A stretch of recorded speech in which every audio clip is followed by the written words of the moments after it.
Hey everyone, welcome back to another episode. Hexeris here, and today we will be covering a request done for a stun hammer. Now, I will say, I'm actually shocked at how effective this set was, despite the hammer looking deceptively weak on paper.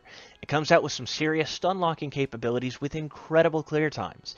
The hammer I've selected for this build is something I feel doesn't get enough coverage, so I wanted to do a build that does justice to it. That hammer is the Binder Mace. Now, for the weapon, we do have it augmented with health regen. And for gear, we also have the Nergigante Helm Alpha, Kulturos Ire Beta, Kaiser Van Braces Alpha, Nergigante Coil Beta, Death Stench Heal Beta, as well as a Handicraft 3 Charm. Now, after Jewel Socketing, the skills that we will have are Attack Boost 5 for the 15 attack and 5% affinity, Handicraft 5 to cap the weapon sharpness and get us into white. Now, technically, you only need 3 sharpness to do this, but it's barely a sliver, and I felt like having a cushion really helps in most situations. Next, we have Paralysis Attack 3 to bring the weapon's status attack to 260. Now, I know this seems a bit weak, and honestly, you'll need all 3 to expect to get off even 1 paralysis attack with the weapon.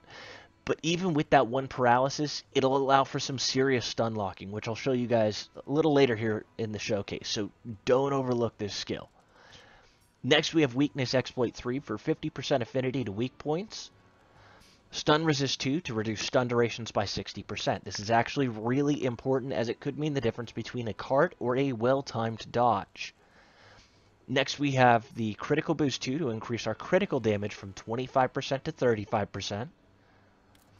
Maximum Might 2 for another 20% affinity while at full stamina. And finally, Protective Polish 1 for the 1 minute of protected white sharpness. I really debated about swapping this out for a Mighty Jewel, and honestly, it didn't impact the build either way. So if you don't have the Sharp Jewel, that would be an excellent way to go. Or a Crit Boost Jewel if you have one of those. But the affinity from the Mighty Jewel does come out a little better in the long run, I've noticed. But let's go ahead and take a look at the jewels we've socketed to achieve these skills. Alright, so we have that Sharp Jewel in the Mace, an Attack Jewel in the Helm, a Critical and Attack Jewel in the chest. Now, if you don't have either of these gems, simply swap the chest for the Alpha version. I simply chose this for the aesthetics, and if you don't have the second attack gem, throw in a Stun Resist Jewel. You'll still have the 4 attack, so you won't lose your affinity or a whole lot of damage, so it does not kill the build at all. Next, we have a Tenderizer Jewel in the waist, and then this is where things get a little tricky. The Paralyzer Jewels are extremely rare. If you don't have any of these, you can swap them out for 3 Expert Jewels. However, at this point, I feel like you're defeating the purpose of the build, and you might be better off with a different hammer at this point. So I do understand this is more of a niche build, but if you do happen to have the gems, it is well worth it. But let's go ahead and see how this setup fares against a tempered Teostra.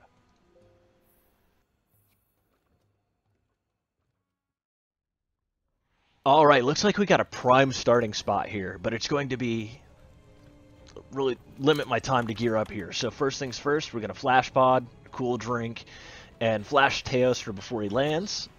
Throw on that Rocksteady Mantle. Now, Max Potion. Now, for food buffs, I did take an Attack Up Large food buff, really just to kind of help negate that low attack that is inherently on the weapon. Since we are jumping right into a fight, this is a perfect example of why having 5 handicraft makes perfect sense. Since I really didn't have time to,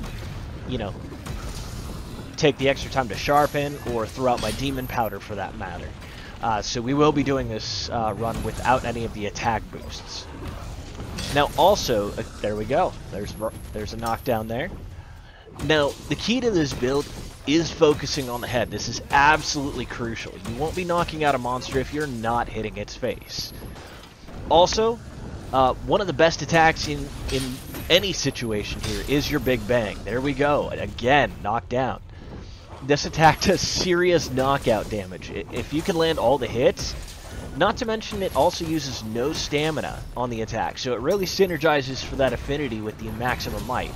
So when you're smashing the skills of your enemies, don't be afraid to continue the combo. As long as you think you can get that final swing and connect, or even with your other attacks, connect on a backswing, that's going to do some serious KO damage. And the more time you have the monster knocked down, the more attacks you're just going to get off. Let's go ahead and just equip this mantle here.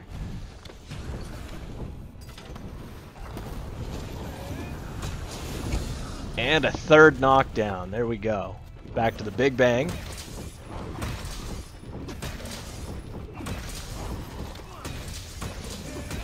Oh, from a knockdown to a paralyze. See that?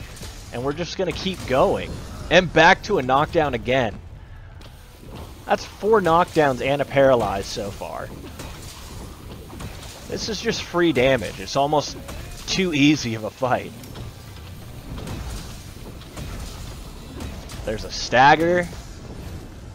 Alright, now that he's roaring into blue sharpness, I'm going to take this opportunity to sharpen since I have my evasion mantle up. Oop. Let's try that again. There we go, we got that 1 minute of white sharpness here.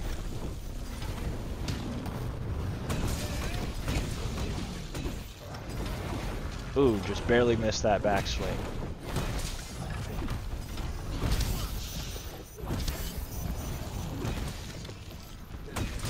And another knockout. Let's go ahead and go back into a Big Bang again.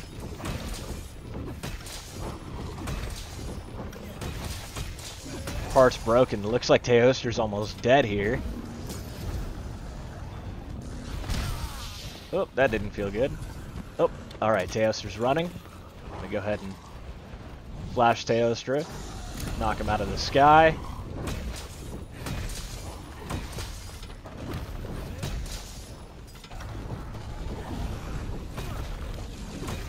Knocked down again. As you can see, the stun lock capability is ridiculous here.